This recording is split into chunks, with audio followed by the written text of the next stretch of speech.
ความรู้อันเกิดจากการได้ยินได้ฟังน้อม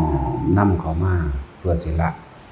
ความเห็นของเจ้าของนั่นแหละบ่ได้ให้เชื่อเจ้าของเด้อบ่ให้เชื่อความเห็นเจ้าของเพราะทุกคนสรุปความเห็นคือเห็นแก่ตัวล้วนๆอยู่แล้วนั่นแหละจังว่าความรู้ สิ่งที่ยินได้ฟังน้อมเข้ามาละความเห็นแก่ตัวของเจ้าของออกจนว่ามันเบิดความอยากในความอยากได้เลยจะเป็นอยากได้ก็เห็นแก่ตัวอยากเป็นก็เห็นแก่ตัวถึงว่าความรู้สิมีประโยชน์อันนี้ถ้าเป็นความรู้ทั้งโลกเรียนสูงทั้งร่ำรวยแต่ว่าไม่ช่วยใครเลยบ่มีประโยชน์จักอย่างมีแต่โทษกับโทษเพราะว่าสละความเห็นแก่ตัวออกได้เลยบ่อาจสามารถสินำความรู้เรานั้นมาเป็นประโยชน์แก่เพื่อนมนุษย์ทั้งคนและสัตว์ได้เลยจึงบอกว่าเขาไม่ได้เห็นค่าจักเม็ดในคนทั้งสัตว์รวยขี่เครื่องบินส่วนตัวก็ตามขับรถท่องค่ำฝังเพชรก็ตามไม่ได้มีประโยชน์อย่างเลยถ้าไม่ช่วยใครเลยคำว่าช่วยของหลวงพ่ออันนี้คือโดยไม่หวังสิ่งใดตอบแทนด้วยจิตที่ละความตนีละความเห็นแก่ตัวละแล้วก็มีความปรารถนาและหวังดีกับผู้อื่นเหมือนกับหวังดีกับตนผู้นี้เอาฮอดเอามองหันเด้บ่เอาได้ซ้ำช่วยแต่หวังผลตอบแทนไม่มีประโยชน์อะไรเลยมีตั้งแต่เห็นแก่ตัวหนักยิ่งกว่าเก่าอีกนั่นบ่ล่ะ เนี่ยบอกว่าจะอวดว่าเจ้าของมีความรู้จะอวดว่าเจ้าของมีความรวยก็ตามบ่ได้มีคุณค่าอย่างนี้ความรู้ความรวยยิ่งรวยยิ่งรู้มากยิ่งฉลาดทางโลกนี่ยิ่งทำร้ายตัวเองเลยมากที่สุดการไปทำร้ายเบียดผู้อื่นเพื่อให้ตัวเองร่ำรวยนั่นแหละคือการทำร้ายตัวเองซึ่งเขาเว้าประจำอยู่ดอกกันเจอกับว่าการกระทำชาติเดียวถ้าเป็นความชั่วถ้าเป็นสิ่งที่มันเป็นอกุศลอาจทำให้ตัวเองตกต่ำอยู่ตลอดกับหรือเป็นอสงไขยนานนับอสงไขยอีกบ่ธรรมดารังแกข่มเหงเบียดเบียนเอาเปรียบบุคคลทั่วไปตลอดทั้งบุคคลผู้มีศีลมีธรรมยิ่งนักเข้าไปอีก10 เท่าเด้คูณ10เด้คนมีศีลมีธรรมนั่นแหละ แล้วส่วนมากก็รังแกคนมีศีลมีธรรมล่ะว่าคนมีศีลธรรมเขาบ่เรื่องมากแล้วก็เขาพยายามที่จะเอาตัวเองออกจากเหตุการณ์คือย่อมเข้าใจว่าล่ะเขาสิย่อมเอาศีลคือความเป็นปกติทั้งใจไม่เบียดเบียนทำร้ายผู้อื่นให้เสียชีวิตและทรัพย์สินตลอดทั้งคนและสัตว์นี่คือศีลแปลว่าปกติคือบ่คิดเรื่องสิจักไปรังแกผู้ใดเลยนั่นแหละคือศีลนั่นแหละคือว่าคนมีศีลก็ย่อมเห็นธรรมคือความจริงว่าการไปทำร้ายเบียดเบียนผู้อื่นก็คือการทำร้ายเบียดเบียนตัวเองแล้วก็มีความเจ็บปวดแสนยาวนานเด้ลงกันธรรมดาเด้คือเฮาเปรียบเทียบบนตัวนี้คนที่หวังทำลายพระพุทธเจ้านั่นว่าคิดเบิ่งมันสิจักอสงไขยเทวทัตนั่นสิว่ามันสิพ้นขึ้นมาได้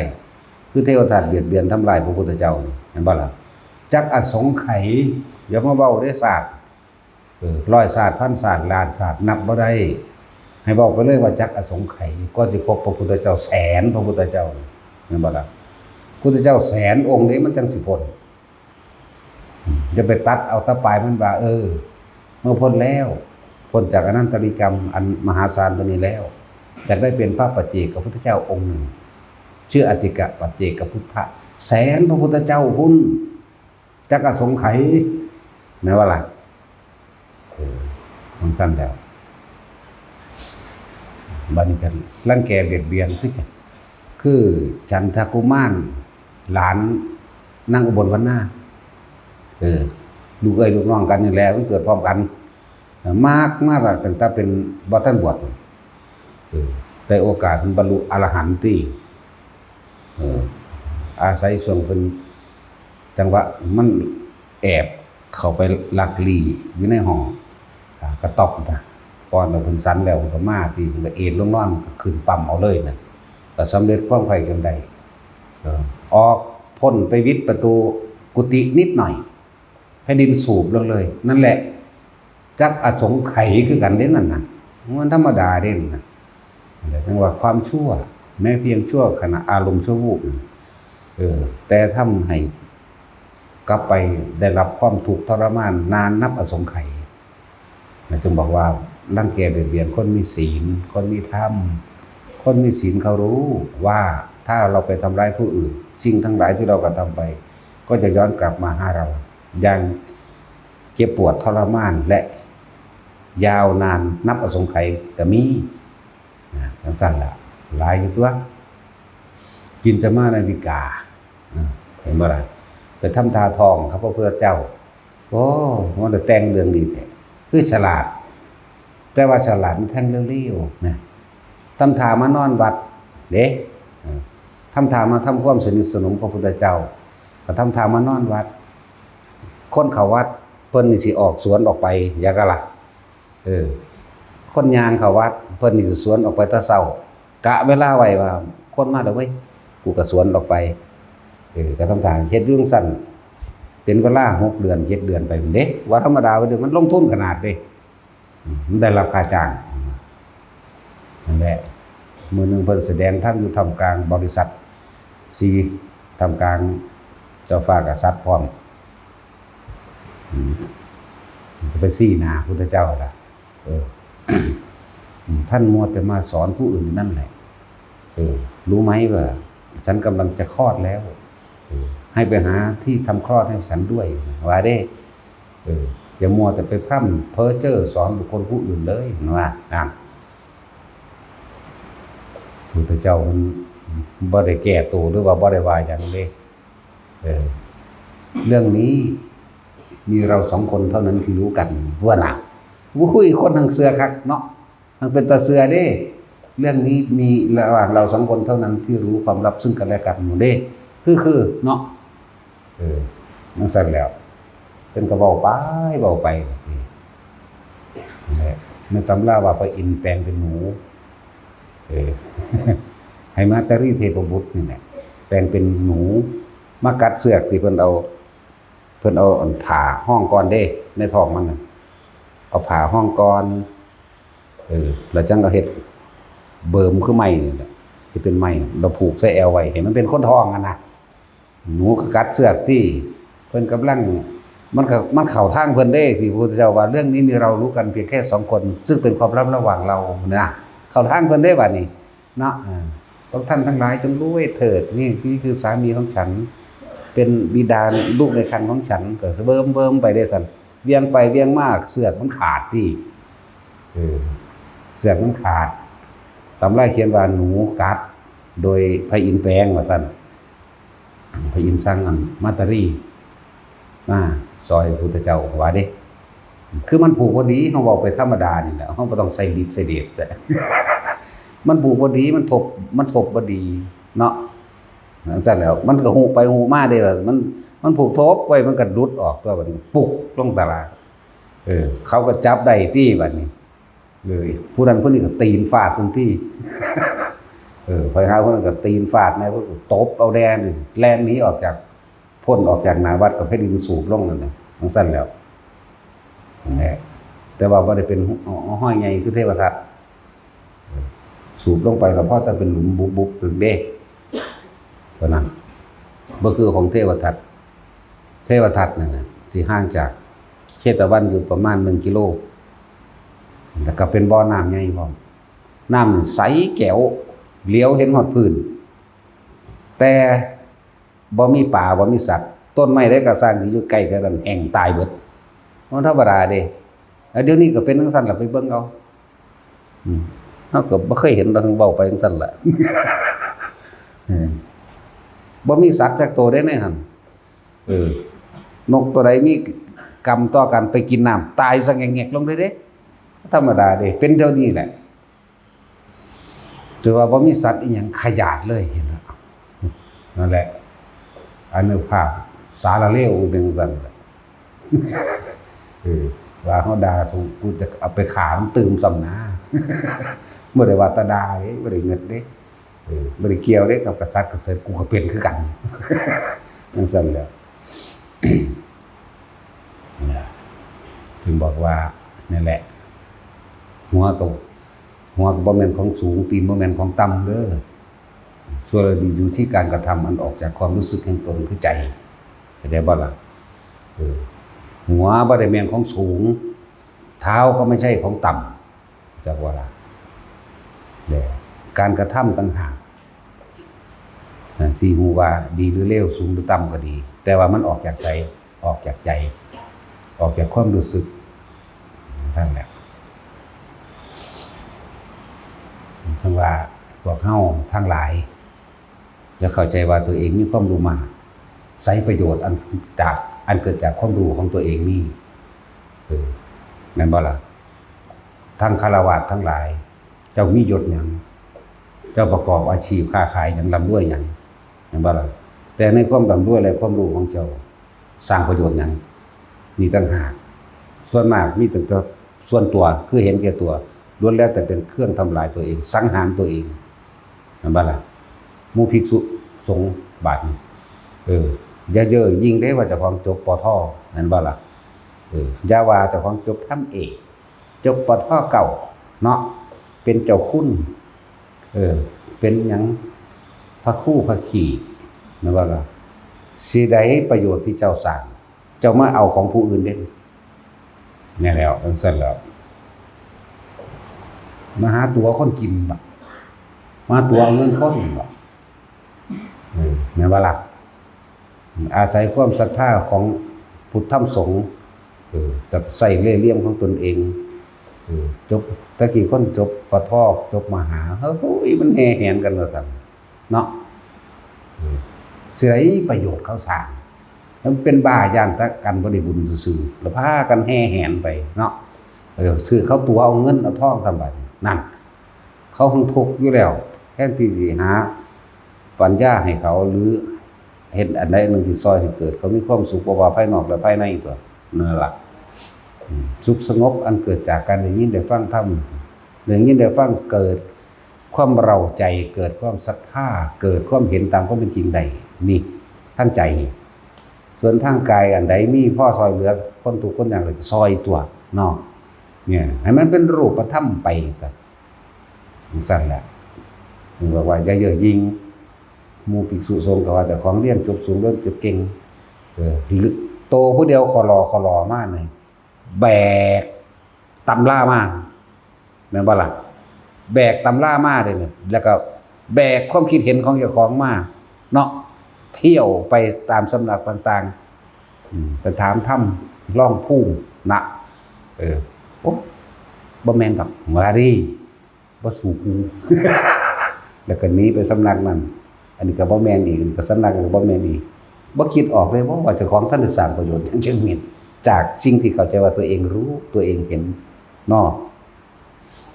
แล้ว หมู่ภิกษุสงฆ์ก็ดีภาษาจำมาซื่อ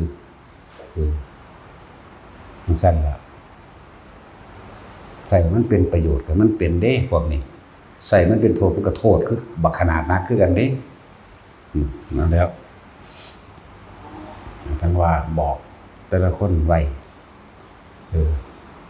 หนังสือมันมีอยู่ทั่วประเทศนี่เนาะผู้ใดอ่านได้ก็เข้าใจว่าเจ้าของมีความรู้ตัวนั่นบ่ล่ะผู้ใดเรียนจบมาได้ก็ว่าเจ้าของมีความรู้ปริญญาตัวมันสั่นแล้วคิดเบิ่งดีๆความรู้ทั้งหลายเหล่านี้ได้สร้างประโยชน์หรือยังประโยชน์ท่านคือประโยชน์ตนแต่ว่าตนนี้ไม่หวังผลประโยชน์บ่หวังสิ่งตอบแทนขอให้ผู้อื่นได้มีชีวิตอยู่ดีมีสุขการใช้ชีวิตการดำเนินชีวิตก็ให้เห็นไปตามความเป็นจริงสัมมาทิฏฐินี่เห็นบ่นี่และชีวิตบางคนตกทุกข์ได้ยากตกอับก็ถ้าเป็นวัตถุสิ่งของ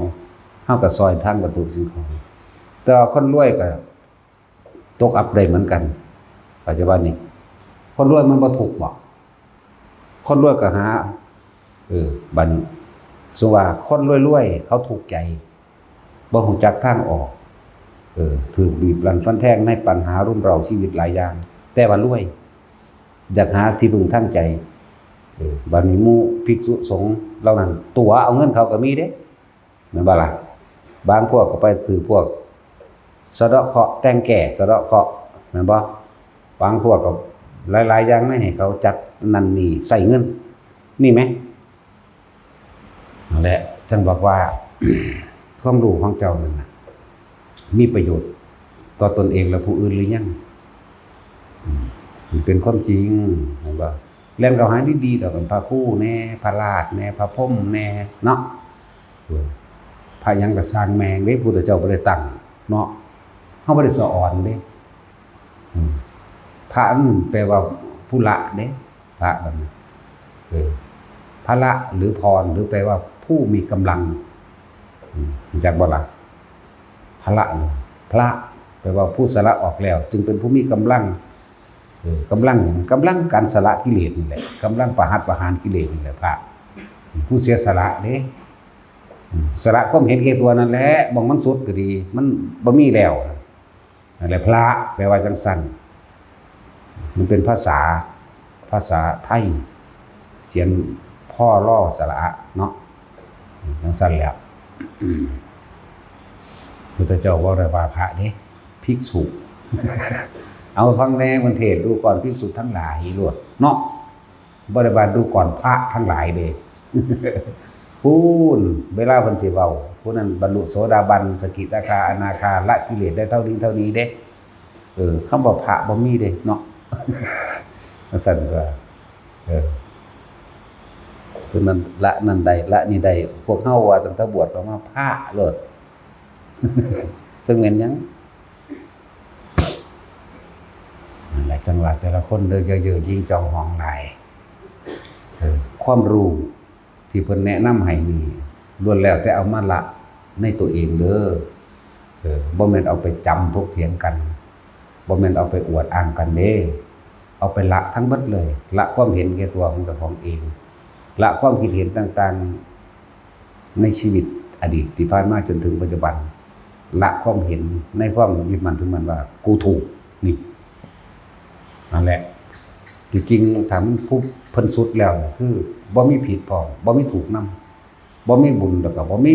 มีบาปพร้อมคือเพิ่นว่างเบิดแล้วเข้าใจบ่เพิ่นจึงบ่ได้แสวงหาเพื่อที่จะทำบุญหวังพึ่งพาบุญไปในภายภาคหน้าเพื่อที่จะไปเกิดเป็นนั่นเพื่อที่จะไปเกิดเป็นนี่เข้าใจบ่ล่ะสั่นก็บ่ได้เอาบุญไปบุญก็ต้องพูดถึงเรื่องบาปเพิ่นบ่เฮ็ดอยู่แล้วเนาะบ่เอาบุญนะครับบ่หวังว่าสิเป็นหยังอีกคนเบิดความปรารถนาเขาเจ้าเฮ็ดไปซื่อเพราะว่าชีวิตมันมีอยู่ก็เลยต้องใส่ชีวิตใส่ร่างกายอันนี้สร้างประโยชน์ให้ได้มากที่สุดเหมือนบ่ล่ะประโยชน์ภายในนี่ประโยชน์ทางนามธรรมประโยชน์ทางรูปธรรมรูปกับนามนามกับรูปนั่นแหละ ถ้าไล่ตามปัจจัยการเด้อนามมารูปเด้รู้จักว่านามเกิดก่อนบัดนี้เฮาอนุโลมปฏิโลมตัวบ่เข้าใจอีกดอก แต่ว่าอนุโลมมันหยังปุ๊บเนาะปฏิโลมมันหยังแท็กซี่ กลับหน้ากลับหลังเนาะหันหลังกลับมันปฏิโลมอนุแปลว่าน้อยไปหลังตามค่อยไล่เรียงไปตามลำดับจากน้อยไปหามากปฏิโลมจากมากลงมาหาน้อยเด้อเป็นว่าปฏิโลมนั่นแหละไล่จากน้อยไปหามากไล่จากมากลงมาหาน้อยแล้วอื่นว่าอนุโลมและปฏิโลมปฏิโลมจากมากหรือจากจุดสูงสุดไล่ลงมาถึงจุดต่ำสุดอนุโลมไล่จากส่วนที่น้อยสุดหรือต่ำสุดไปสู่จุดสูงสุดเด้อคือเอาแต่เป็นว่าอนุโลมปฏิโลมเข้าใจในเสร็จสับสมบูรณ์หมดโดยสับหมดเนาะนั่นแหละฟังแล้วให้นำมาละตัวเองเด้ฟังแล้วให้มาพิจารณาตัวเองที่เพิ่นสั่งสอนที่เพิ่นแนะนำอยู่หั่นเพิ่นเฝ้าแนะนำและสั่งสอนบอกทางอยู่นั่นมาเบิ่งตัวเองตัวนี้ก็กูจังละได้ คนนี้กุละบ้านใดก็เบิ่งเรื่องของอยู่เด้นั่นแหละมันว่ามีความหมายเด้ฟังแล้วเอาไปทำลายตัวเองเนาะเอาไปอวดไปอ้างนั่นแหละ สันจะร่วมการปฏิบัติธรรมทั้งเบิดแล้วบ่ได้อยู่ข้างนอกเด้อการปฏิบัติธรรมการรู้ธรรมการเห็นธรรมทั้งเบิดมันบ่ได้อยู่ข้างนอกมันอยู่ข้างในอยู่ในความรู้สึกอยู่ในความคิดเข้าใจว่าล่ะอยู่ในความรู้สึกนึกคิดทุกอย่างเรียกว่าร่วมอยู่ที่จิตตัวเดียวคือว่าใจเป็นใหญ่ใจเป็นประธานเห็นบ่นั่นแหละมันบ่ได้อยู่ข้างนอกให้สังเกตทั้งนามธรรมทั้งรูปธรรมในตนจากว่าล่ะนามธรรมก็คือความรู้สึกนึกคิดทั้งนั้นเวทนาสัญญาสังขารวิญญาณนามธรรมรูปธรรมคือร่างกายนี่แหละขันธ์5ก็ว่าไปเห็นบ่ล่ะคือเรียกว่าขันธ์5นั่นแหละร่างกายนี่แหละ แต่ว่านำความรู้อันนี้เข้ามาถอดถอนตัวเองจากความเห็นผิดถอดถอนตัวเองจากความเห็นแก่ตัวถอดถอนตัวเองจากสิ่งทั้งหลายทั้งปวงออกจากโลกออกจากตัณหาออกจากอุปทานคือยึดตัณหาคือความอยากอุปทานคือความยึดความอยากเกิดจากกระคิดไปยึดก็คือความรู้สึกนั่นแหละยึดพอใจกับบ่พอใจก็รู้สึกสรุปให้เลยสั่นเรานำมาเบิ่งตนเองก็ได้หั่นแหละเบิ่งหยังตนเองแต่ว่าเขาสู่รูปธรรมคือกายลมหายใจนั่นแหละก็คือกายในกายอันหนึ่งสังเกตอยู่กับลมนั่นแหละการละกิเลสที่แท้จริงเฮาบ่ได้เป็นผู้ละใจว่าล่ะแต่เฮามีหน้าที่เพียรพยายามเฝ้ารู้สึกตัวอยู่กับลมหายใจอยู่กับความรู้สึกในกายนั่นรูปก็คือลมอยู่ความรู้สึกก็คือใจเป็นความรู้สึกนึกคิดเหมือนเดิมนั่นแหละแต่ว่าในรูปอันนี้เป็นรูปที่ไม่มีรูปร่างตัวตนแต่ก็ละคือลมบ่มีรูปร่างตัวตนบ่มีลักษณะท่าทางเด้แต่ว่าก็จัดอยู่ในหมวดรูปจักบ่ล่ะจัดอยู่ในหมวดนี้ลมหายใจนี่คือกายในกายอันหนึ่งแต่ว่ามันเป็นในกายเด้จักว่ามันซ่อนอยู่นี่6ฐานมันเด้ที่อยู่ของลมจักว่าล่ะลมพัดจากเบื้องบนลงสู่เบื้องล่างจากเบื้องล่างสู่เบื้องบนเห็นบ่ลมพัดรอบระหว่างตัวเห็นไหมลมที่อยู่ในช่องว่างระหว่างกายแล้วก็ลมหายใจเข้าออกนะครับเฮาร่วมเอาเฉพาะนี้เอาเฉพาะลมหายใจเข้าออกนี่คนที่มีอยู่กับลมหายใจเข้าออกคนที่ฝึกอานาปานสติถ้าจะพูดถึงเรื่องอภินิหารมากจะพูดถึงความสงบกะสงบเร็วกว่าจะพูดต้องการรู้ธรรมเห็นธรรมก็เห็นเร็วกว่าเป็นสมาธิเร็วกว่าและทุกอย่างในหลายๆอย่างน่าอัศจรรย์ที่เกิดขึ้นอยู่ในลมเฮานี่แหละง่ายเกิดมามันก็อยู่น้ำลมได้ก่อนแม่นบ่ล่ะลองเกิดมาบ่ได้หายใจจัก5นาทีมันรู้มันก็ตายโลดเนาะทั้งสั่นตัวคนเฮากินลมมากที่สุดอะไรกันว่าบ่ต้องไปเพ่งเล่งไผดอกได้ยินได้ฟังหยังมากก็สร้างจะไปจับเขามาคือเว้าอยู่มื้อเช้าก็ยังเว้าอยู่เด้ความคิดหรือความรู้สึกของคนทั้งหลายก็จะแสดงออกมาทางวาจาและกายเห็นบ่ทางวาจาและแสดงทางกายเห็นบ่ล่ะแต่การกระทำและคำพูดของบุคคลทั้งหลายจะทำอะไรเราได้หรือไม่ได้อยู่ที่เราจะคิดจักว่าล่ะจึงบอกว่าการกระทำและคำพูดของบุคคลผู้อื่นไม่อาจสามารถทำอะไรเราได้เลยถ้าหากเราควบคุมความคิดของเราได้แม่นบ่สั่นตัวบ่ได้ไปควบคุมผู้อื่นเด้ฟังดีๆเด้อบ่ได้ไปควบคุมผู้อื่นควบคุมตัวเองนั่นแหละให้ควบคุมตนเองรู้อยู่กับมันรู้จนละพุ่นล่ะละเป็นคำเว้าละจริงๆคือบ่ละ ละจริงๆคือลืมละจริงๆคือบ่นำเขามาคิดเสียเลยละจริงๆคือบ่ได้มีคุณค่าหยังกับสิ่งที่ได้ยินเลยนั่นซั่นล่ะ แต่เฮาสิเปรียบเทียบคือลมพัดใบไม้พัดกันแป๊กๆๆๆๆเนาะถ้าเฮาบ่นำเข้ามาคิดมันสิหนวกหูมาจากไสเดี๋ยวนี้มันสิมีลมมาจากไสเดี๋ยวนี้ใจเฮาไหวไปตามมันต่างหากแม่นบ่ล่ะใจเฮาอ่อนไหวคล้อยไปตามลมก็บ่มีแต่เฮาบ่นำเข้ามาคิดใบไม้ก็บ่มีหยังพัดกันเลยแต่ว่ารู้อยู่เข้าใจบ่แต่ว่ารู้อยู่มันรู้แบบสำเร็จรูปเลยเด้สัญญาไหมลมพัดใบไม้มันก็รู้ซื่อๆแต่ว่ามันบ่คิดมันบ่เว้าแหมนะครับจังว่าอานาปานสติมีอภินิหารมากมายหลายอย่างบ่ว่าสิเป็นฤทธิ์เป็นเดชเป็นหยังก็แล้วแต่เถอะว่าสุดความอัศจรรย์อันเกิดจากนิมิตต่างๆมีเยอะแยะมากมายนะอยู่ในหันแหละ ขอให้อยู่กับมันให้ได้เถอะเอาง่ายๆต้นแรกตามที่เฮาฝึกโดยหลักสูตรจังว่ารู้ลมหายใจเข้าและลมหายใจออกเพ่งหรือทำความรู้สึกอยู่ในจุดเดียวคิดอยู่ในจุดเดียวคือลมเข้าและลมออกแต่เฮาประคองตรงนี้ไว้ไม่คิดไปถึงสิ่งอื่นอาการปิติก็เกิดจึงเรียกว่าวิตกวิจารปิตินี่ปฐมฌานสุขเอกคตานั่นแหละเพ่งอยู่จุดเดียวมีอาการปิติบัดนี้อาการปิติต่างๆมันก็มีหาทางนี่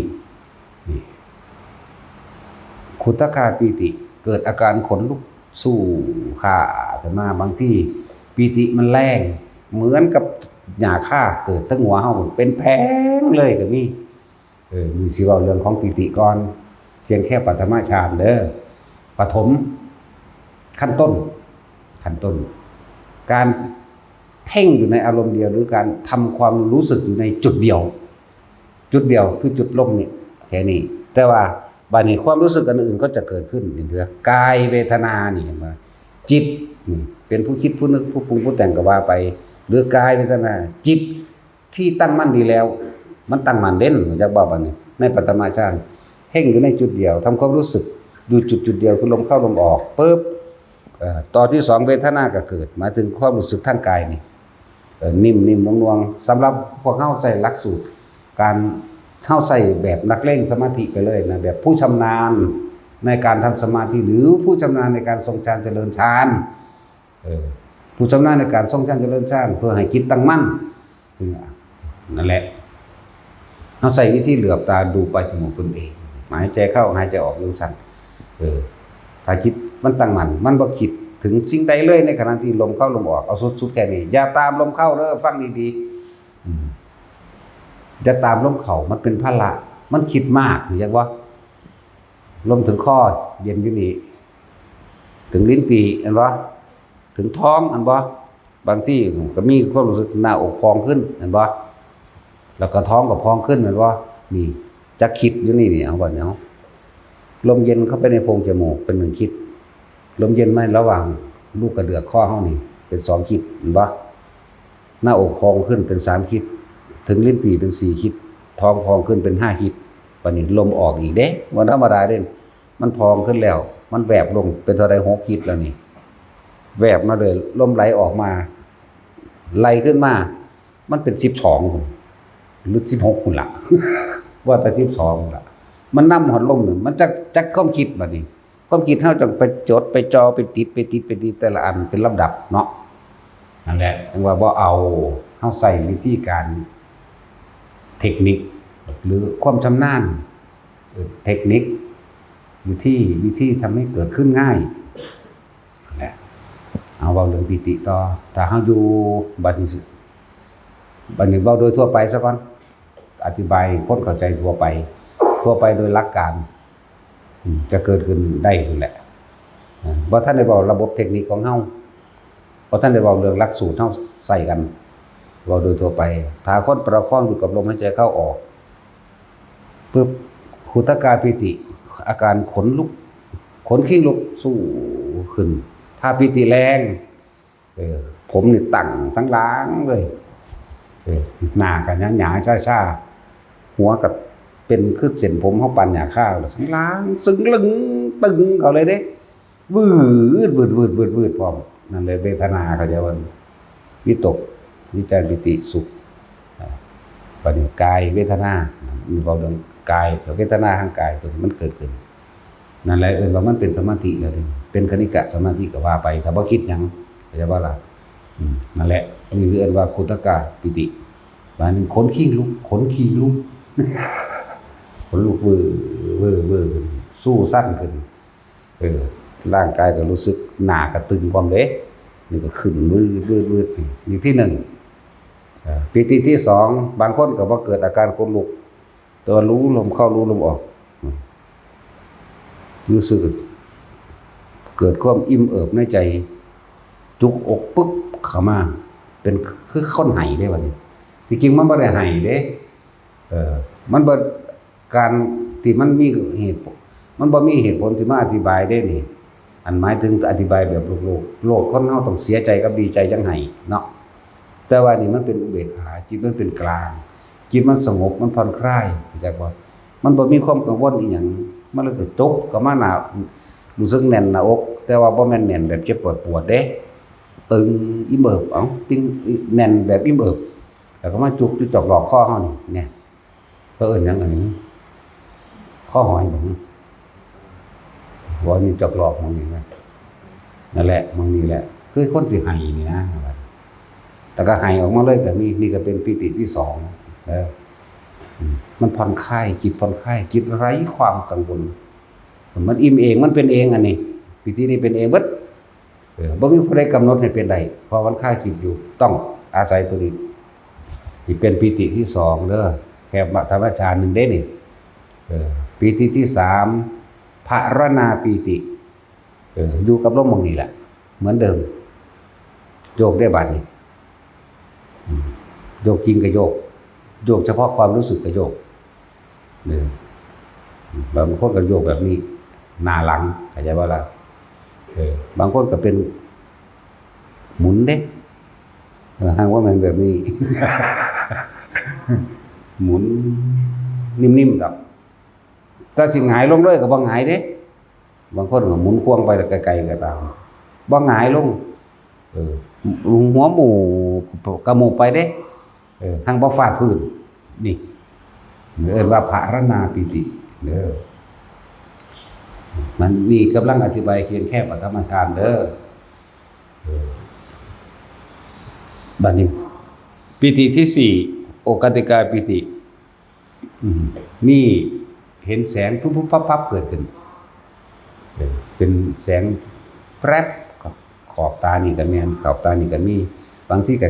วาบขึ้นบางที่ก็แสงพุ่งมาแต่ไกลๆหน้าผากก็มีเข้าหน้าอกก็มีบางที่ก็แสงพุ่งออกจากหน้าผากบางคนก็คือจังมันเปิดไฟ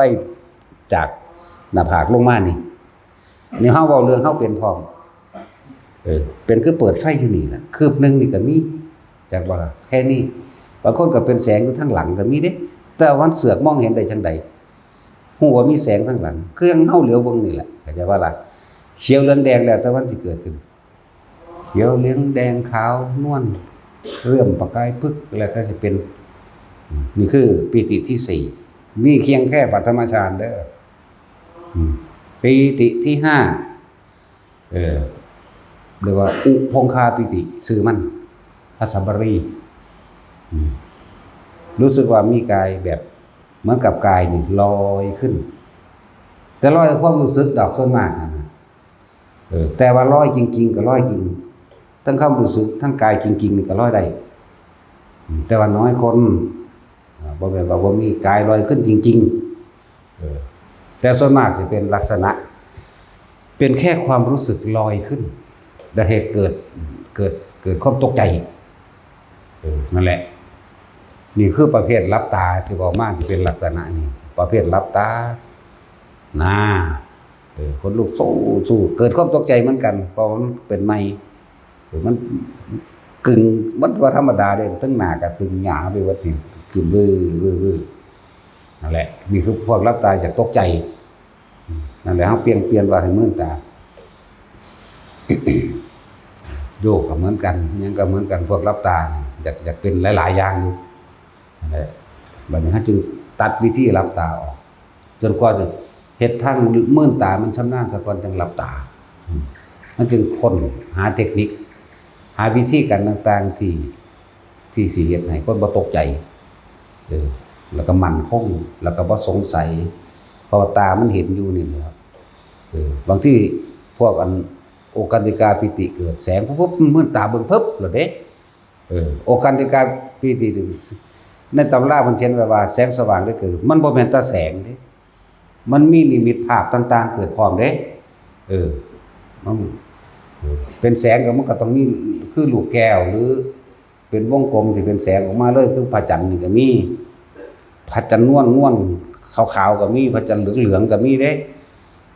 แบบสีน้ำผึ้งก็มีนี่นะทับทิมมันนั่นมีเบิด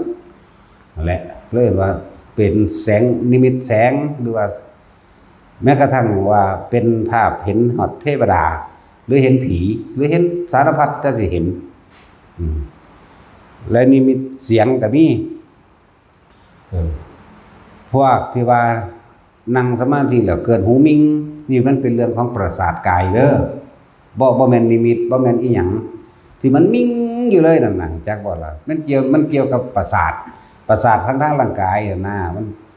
ปกป้องอะไรหนึ่งแล้วมันเลยมิงอันมิงอยู่เลยดิแม่เข้าใจบ่ล่ะคนสิแก้จังได๋มันอันนั้นเป็นเรื่องของกายดอกบ่นำมาคิดมันก็บ่รำคาญดอกเพราะเป็นปกติของกายของคนผู้นั้นหรือบางคนก็บ่ดังนั่นบ่งิ้งอยู่เลยนี่แต่ว่าเสียงอันเกิดจากคือคนบอกกันพุ่มพำนี่จังเป็นเข้าใจว่าล่ะแล้วถ้าอันนั่งลงเป็นโลดเสียงบอกกันพุ่มพำโลดรังบ่ได้ซับดอกนี่ก็บ่ได้ซับคือจักเขาบอกกันเรื่องใดแต่ว่าเขาบอกกันมาเปรียบเขากันพุ่มพำอยู่นั่นแหละคือคนบอกกันนั่นแหละนี่คือนิมิตเสียงนิมิตเสียงนิมิตกลิ่นนิมิตรูปร่างลักษณะตาทางต่างๆสารพัดแล้วแต่สิเกิดขึ้นนี่เว้าแค่เรื่องแค่ปฐมฌานเด้อนั่นแหละนี่เว้าให้เข้าใจหลักสูตรมันที่เฮาอาจจะเคยได้ยินได้ฟังมาแล้วก็ความรู้สึกที่หลายๆคนเป็นพวกหูมิงฟังซะเด้อมันแก้บ่ได้ดอกมันเป็นเรื่องของประสาททางกายประสาททางหูอย่างประสาทในหูนี่เกี่ยวกับการรับในหูมันนี่มันมิ่งสั่นล่ะนี่อยู่หั่นแหละเป็นจังซั่นล่ะบ่ต้องไปใส่ใจมาคิดยิ่งใส่ใจคิดยิ่งอยากให้เศร้าเลยไปเอาไปปัญหาเนี่ยแง่หูแทงหูมันเอาหูหนวกซ้ำก็มีส่วนนิมิตทั้งเสียงอย่างอื่นที่เกี่ยวกับหูก็คือเสียงคนเว้ากันเสียงสวดมนต์เสียงตีคองเสียงตีกลองเสียงเล่นระนาดนั่นแหละจังซั่นเสียงล่ำหรือเสียงโหยหวนร้องไห้ก็มีเด้มีจังแม่นอันนิมิตเสียงนั่นแหละนี่จังว่าในที่เว้ามาทั้งเบิดหาวิธีแก้ให้ว่าให้ลืมตาทำซะมันจึงจะได้ไม่สงสัยมีส่วนคลายความสงสัยมีส่วนคลายความหวาดกลัววิตกกังวลได้มากเข้าใจบ่ล่ะคลายความกลัวได้มากจึงให้ลืมตาเฮาจึงหาเทคนิคนี้มาใส่หาวิธีนี้มาใส่คือการลืมตาทำเหลือบตาดูปลายจมูกหายใจเข้าออกแล้วทำความรู้สึกเย็นเฉพาะในโพรงจมูกแล้วก็ปิติอันอื่นก็มีคือกันเด้แต่ว่าเราจะจับเอาความรู้สึกเดียวนี่จึงบอกว่าฐานที่ตั้งแห่งจิตเข้าใจบ่ก็คือทำความรู้สึกเดียวรู้อยู่ในความรู้สึกเดียวแห่งกายเข้าใจบ่ดูจากลมหายใจเข้าออกแล้วก็มาตั้งไว้ตรงนี้ทำให้บ่อยทำมาแล้วก็เกิดความชินว่านี่คือเราทำความรู้สึกอยู่ที่จุดเดียวจิตเดียวรู้สึกอยู่ที่เดียวนะการมาภาคนี้แม้ว่าคนลุกจะเกิดขึ้นเด้อบาดนี้เด้อนั้นอาการคนลุกจะแทรกซ้อนวืดขึ้นแต่ละจะคิดออกเอามองเดียวมันหยังคือเป็นเรื่องนี้มานี่ออกแล้วเด้นี่เกิดขึ้นจากหยังวะมันเป็นหยังวะเขามาเอาบุญน้ำกูบ่เพราะว่าเด้เนาะผีมันชูนเนาะขอบุญบ่ไปละสาระตะเปิงไปแล้วตะเลิดเปิดเปิงไปแล้วนั่นแหละจึงบอกว่าให้คิดให้รู้อยู่แค่จุดเดียวอันอื่นก็รู้ได้เหมือนกันแต่ว่าอย่าไปคิดแทรกแซงหาเหตุหาผลกับมันเข้าใจบ่ล่ะหู ฮู้อยู่แล้วล่ะว่ามันเป็นปิติน่ะมันซ่อนกันได้ทั้งนั้นให้จำความรู้สึกอยู่ณที่เดียวเด้อคนที่ผ่านปัฐมฌานไปแล้วบัดนี้ทุติยฌานเป็นจังไดขั้นที่2คืออาการปิติเกิดขึ้นเลย โดยไม่มีคำบริกรรมคือบ่คิดเลยโดยไม่จับลมหายใจด้วยคือบ่นึกเข้ามาลมหายใจนั่นแหละเหมือนบ่ล่ะย่างไปซื่อๆนี่เป็นโลดบางทีนะ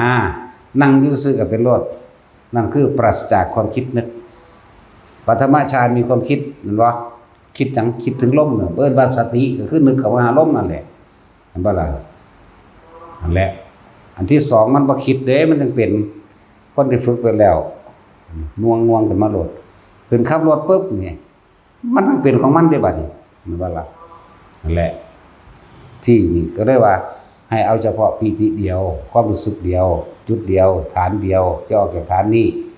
เน้นย้ำเอามองเดียวสำหรับพวกเฮาที่ฝึกกันอยู่เดี๋ยวนี้เน้นย้ำเอาฐานเดียวเลย อย่าออกจากฐานคือเดือผากนี่แหละฐานรู้สึกโตความรู้สึกโตอยู่จังสี่แม้นอันอื่นจะแทรกซ้อนกับอย่าคิดหาเหตุผลอย่าแทรกความคิดเข้าไปหาว่าเกิดขึ้นจากอะไรดีหรือเลวหรือยังก็แล้วแต่อย่าออกเตลิดเปิดเปิงออกไปอยู่ในความรู้สึกเดียวนี่แม่นสิขนลุกวื้อเฮาก็อยู่นี่แม่นสิโยกทรายก็มาแทรกซ้อนเฮาก็อยู่นี่ใจบ่ได้กายมันรู้สึกได้อยู่ดอกบ่ล่ะแม้นสิแสงนั้นแสงนี้เกิดขึ้นก็ตามเฮาก็อยู่นี่แหละจุดสำคัญอีกอันนึงที่ว่าคำว่านิมิตต่างๆเกิดขึ้นนี่แต่ก่อนที่เคยเห็นมาตั้งแต่หลวงปู่หลวงตาบ่เหยียบหัวให้นี่บ่ตีกระบาลให้จักบ่ซับโขกให้ออกนอกวัดเฮาก็ดีลืมกายลืมความรู้สึกในกายไปแล้วไปน้ำแสงไปน้ำแสงสีนั่นสีนี่นำเบิ่งมันเด้ไปบ่ได้รู้สึกตัวสำเร็จนั่นจักบ่ตัวเองยังบ่มีความรู้สึกบ่มีวิหารวิญญาณในตัวเองบ่รับรู้เดี๋ยวคำว่าวิญญาณบ่รับรู้ในความรู้สึกกายของตนเองเลยไปแล้วออกไปแล้วทวนนะบ่รู้สึกตัวได้บัดคุณบางทีก็ไปเบิ่งสวรรค์มั่งนรกมั่งสถานที่ต่างๆมั่งเด้ไปเหมือนกับว่าเฮาฝันไปนี่นึงได้บ่ตัวนี้บ่มันลืมบ่ได้มันตัดออกก็ได้นี่ตัวความรู้สึกในกายนี่ที่หลายๆคนเห็นนั่นเห็นนี่แล้วเข้าไปยึดเข้าไปติดกับนิมิตต่างๆกับภาพต่างๆคิดว่ามันเป็นเรื่องเล่าเป็นจริงเป็นจังเขามันบ่เป็นจริงเด้อไม่ต่างจากฝันแต่ว่ามันจำได้ดีกว่าฝันมันสิจำได้ทั้งเบิดนั่นแหละแต่ว่ามันปึ๊บออกมาแล้วเด้บัดนี้นี่มันเป็นสิได้บัดบัดนี้นึกตามจำได้เบิดเข้าใจบ่ล่ะแต่ว่าอย่านำเข้ามาคิดนั่นแหละเรียกว่าให้ทุกคนนิมิตตั้งหลายเหล่านี้ละออกซะคือบ่ต้องจับเข้ามาเลยขนาดเฮามื่นตาเห็นอยู่เฮายังบ่นำเข้ามาคิดนะสิประสานหยังกับมันลืมทั้งกายก็จะบ่มันลืมทั้งกายแล้วตะกี้เฮาบ่ลืมทั้งกายแล้วมันไปของมันเลยได้เบิบไปโลดเด้พอเดียวเท่านั้นเด้เฮานั่นน่ะว้ายบ่ได้เกิดนาทีเด้มันวาบไปโลดล่มเขาว่าไปแล้วเคลิ้มค่อยคิดของมันไปแล้วป๊อกไปอยู่อีกหม่องนึงล่ะบ่รู้สึกตัวเด้จักบ่นี่บ่ได้รู้สึกตัวแต่ว่าสิ่งที่ไปฮู้ไปเห็นจำได้เบิดนั่นแหละคนเลยไปหลงนำอันนั้นมากที่สุดเดี๋ยวนี้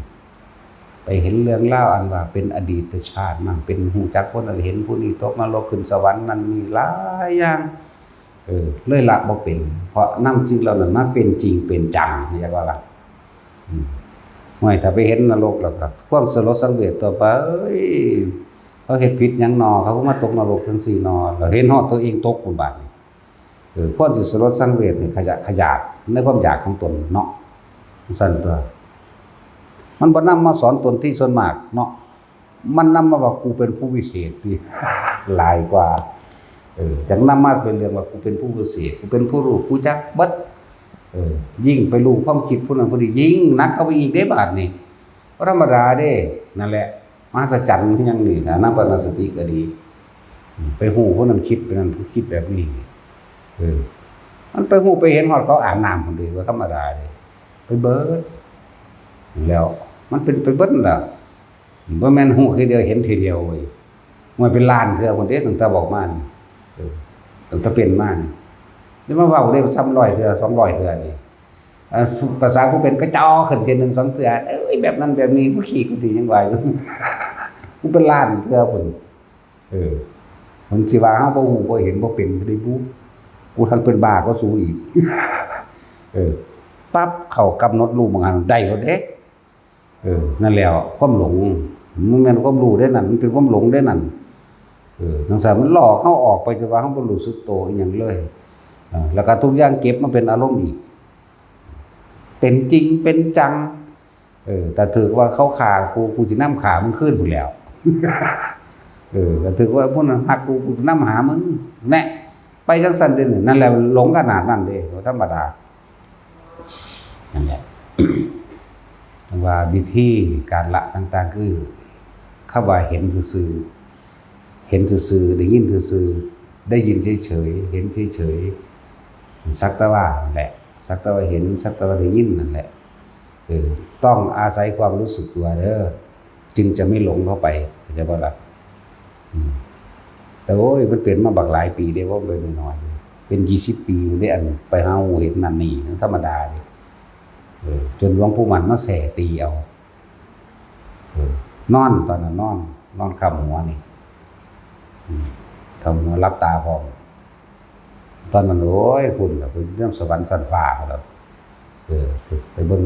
ผู้สาวพี่ตาพุทธงามๆเด้ไม่แต่คนงามๆบ่ได้มีคนเฒ่าเลยเพิ่นไปเบิ่งเขาอาบน้ำอยู่อันสระอนุดาตมันก็ไปเด้ทั้งสั้นแล้วเขาปาหีอาบคนเด้พวกผู้สาวจักบ่ล่ะคนโตลงไปโอ้ยมีแต่อีงามๆไผสิบ่มักเนาะบ่มีผู้เฒ่าเด้โอ้ก็เบิ่งแม่งคักๆแล้วฮอดเขาไปจับพุ่นเนาะธรรมดาว่าบ่ซั่นสิว่าโอ้มันนิ่มคือใยแมงมุมมันสิถึงกับหมอกอ่อนๆนะ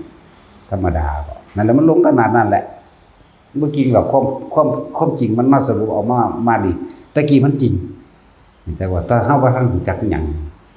โอ้ยจริงสั่นแล้ว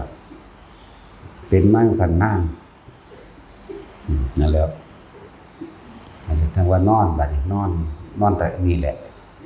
บุกไปเหมือนเดิมมันแหละมันชินบุกไปเขาเดียวเด้บ้าลมหายใจว่าตั้งแต่เครื่องนึงพอท่านเข้าพอเครื่องสองมันไปแล้วคนเคยชินมันวุบข้าวเดียวแหละอะไรจนจับทางได้พอแห้งแบบนี้ต้องสั่นแล้วบ่หาแต่ว่ารัดข้อมือเดียวเร็วกว่าขอมืออีกปึ๊บไปโหลดนั่นแหละแล้วก็วานหลวงปู่หมันมาหอดมานอนเป็นหมูเป็นหมาตายอยู่นี่ว่าไผเขาตะกกหูทั้งนี้น่ะกกหูทั้งขวาสุดแอวเลยสะเดิดดุ้งขึ้นมาบิดเราเงาว่ามันบ่เป็นของจริงที่คิดว่าจะเป็นนิมิตหรือหยังนะว่าก็เอากระจกน้อยๆน่ะมันแย่งเบิ่งโอ้ยแดงหลากฟาดอยู่มื้อใหม่ก็ยังแดงอยู่มื้อใหม่พี่ก็ยังแดงอยู่ยังเป็นคล้องคือเก่ายังเจ็บคือเก่าอยู่โอ้มันหลายมื้ออยู่ได้เสือว่ามันสิหายจนเข้าใจว่าให้อยู่กับความรู้สึกตัวหายบ่ได้ไปเฮ็ดหยังในบาดนี้สั้นๆแหละให้อยู่กับความรู้สึกตัวนั่นเองอันเห็นก็เห็นคือเก่าได้อยู่ในหั่นบาดโอ้ยจังหูนั่นแหละอยู่กับความรู้สึกตัวบัดนี้คำว่าสักแต่ว่าเฮาบ่นำเขามาคิดแต่เฮาก็อยู่เหมือนเดิมแค่บ่ล่ะจังหาวิธีอันวิธีนี้ก็บ่แม่นเฮาคิดคนขึ้นมาเอาเองเด้เฮามาพลิกแพลงเอาซื่อๆเด้ไปเห็นวิธีที่หลวงปู่มั่นสอนไว้ถ้าเพิ่นอยู่ภาคเหนือพุ่นเด้เป็นวิธีที่เพิ่นสอนไว้สอนครูบาชัยวงศ์สาจารย์สอน2องค์นั่นแหละทางพุ่นแหละ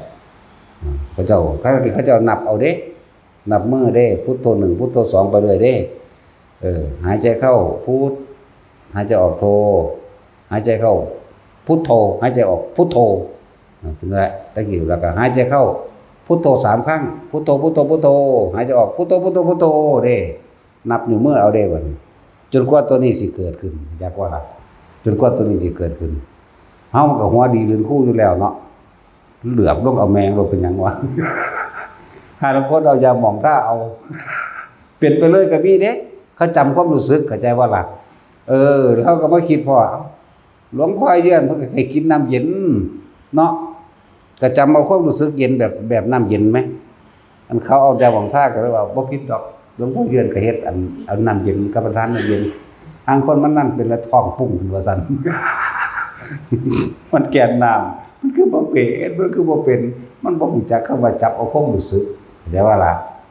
นี่แล้วเปลืองน้ำหลวงพ่ออันนี้ พาคนกินน้ำท้องป่องเบิด น้ำนี่วิเศษนะว่า โอ้ยหลวงพ่อทองคำดำเว้ยเพิ่นก็ว่าสิหลี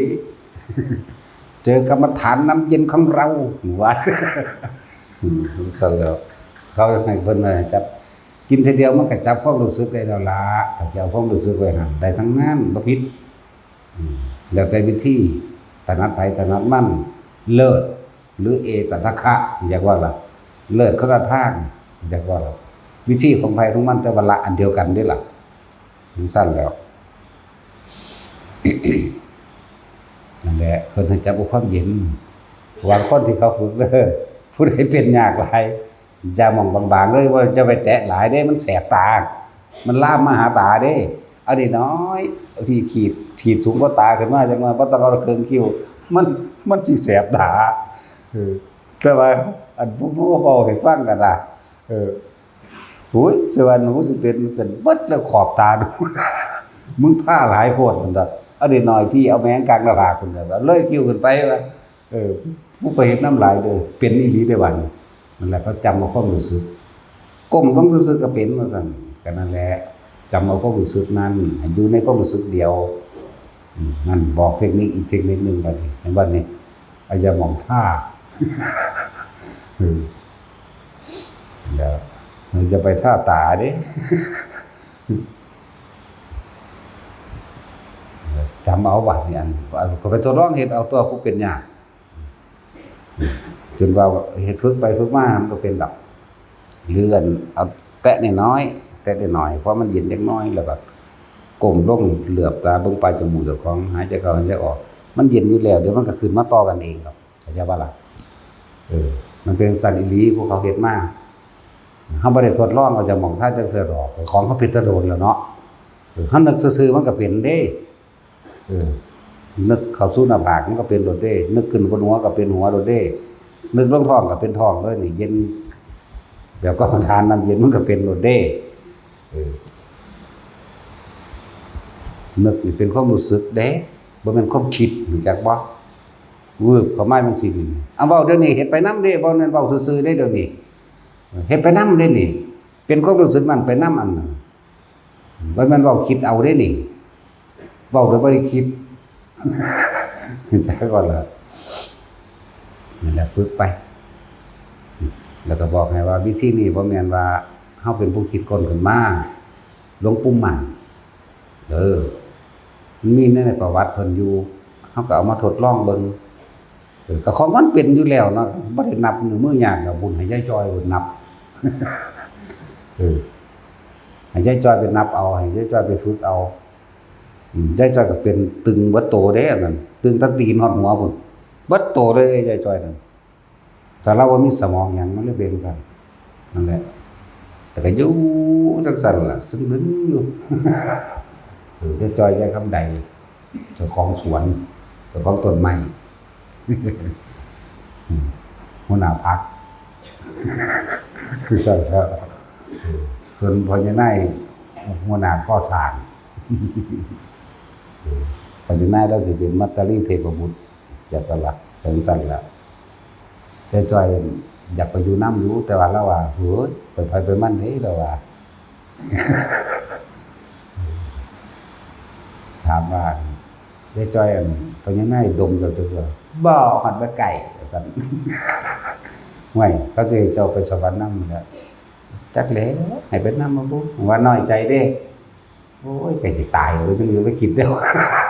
ให้เป็นน้ำประบูว่าซั่นนั่นก็แล้วถามพญานายจะเอาไปนำบ่เอาไปนั่งขานกันไว้เด้เป็นไผเป็นมันเด้อยู่แล้ว นั่นเห็นแล้วแหละก็แล้วยังน้อยใจอยู่เด้นั่นน่ะฮอดบ่ให้เฮาไปนำว่าซั่นโอ้ คนบ่มีสมองเลยสั่นล่ะว่านั่นแหละฝึกเอาแต่ละคนนั่นนี่เทคนิคอันนึงแต่ต้องมันคิดออกมาเว้ามันผู้มาเว้าฟัง3 ปีแล้วเด้เนี่ยมันบ่มันบาดแนวนี้นะจื้อบ่ได้ดอกคนไทยมันจื้อบ่ได้มันเข้ามาดูๆก็จื้อบ่ได้เฮาบ่ค่อยจดจำอิหยังดอก โลกมันสอนให้จำแต่ว่าเฮาเป็นธรรมแล้วจึงเรียกว่าสอนให้ลืมซะโลกสอนให้จำธรรมสอนให้ลืมครับแล้วมันขึ้นมามันก็เว้าไปของมันเอาเองครับอย่าพากันฝึกเอาแม่นก็ดีบัดนี้เว้าเรื่องการละนิมิตหรือสภาวะปรากฏการณ์ต่างๆสำหรับคนปฏิบัติเด้อสำหรับคนปฏิบัติบ่แม่นคนไปคิดเอาบางคนคิดแล้วอย่างนั้นถ้ามันเป็นเฮ็ดจังได๋แต่เป็นเฮ็ดเป็นพวกคิดเอาเบิดเบิ่งนี่จักว่าล่ะนั่นแหละเฮาบ่ค่อยตอบดอกโอ้ยมันเป็นซะก่อนแน่โลดหรือคือเขาถามเฮาโอ้ยคนติดฌานคนทรงฌานบ่ถึงนิพพานดอกเห็นบ่อาราดาบทอุตกะดาบทเอามึงติดซะก่อนเถอะนะดีกว่าติดยาเสพติดนั่นล่ะเนาะพวกติดสมาธิติดซะก่อนสมาธิมันบ่ทันได้เป็นสำตัวมันมาเว้าเรื่องติดสมาธินั่นเนาะเป็นยังว่าให้อาศัยปัญญาของพระพุทธเจ้าอาศัยคำแนะนำอาศัยแนวทางเพิ่นแนะนำว่าอนิจจังทุกขังอนัตตาก็นำเข้ามาพิจารณาเอาเองตัวแม้แต่ความสงบก็ยังบ่เที่ยงนะเนาะว่าอยากรู้จักความสงบแท้จริงบ่สงบปราศจากความคิดนึกในความอยากได้อยากดีอยากมีอยากเป็นสงบจากอุปกิเลสเด้แต่ว่ามันทั้งเห็นอยู่วัตถุอันทุกอย่างน่ะที่เฮาเคยอยากได้อยู่ตะกาวอนนี่สงบคือแค่คือการเห็นตามความเป็นจริงสงบจริงๆคือเห็นตามความจริงว่าสิ่งทั้งหลายทั้งปวงมีความเกิดขึ้นเป็นธรรมดาและมีความแตกดับเป็นธรรมดาคำว่าอันเราไม่ควรยึดมั่นถือมั่นน่ะนะมันบ่ได้มีคำเว้าดอกมันลงไปเบิดเลยจากบ่ล่ะนี่ละกันเลยแต่เป็นคำเว้าซื่อแต่ว่าเว้ามันจะเอาหยังมาสื่อสารกันให้เข้าใจเนาะคำสมมุติแล้วแต่เห็นตามความเป็นจริงแล้วมันก็ซื่อๆอยู่ได้ล่ะแน่แล้วอาศัยปัญญาหม่องนี้เพิ่นแนะให้อาศัยปัญญาพระพุทธเจ้า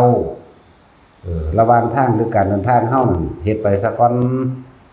เมื่อฮู้ว่าเห็นประสบการณ์มันเกิดมีเห็นนั่นเห็นนี่มากขึ้นจนว่ามันบ่นำเข้ามาคิดเลยมันก็ละทั้งตัวจักว่าล่ะ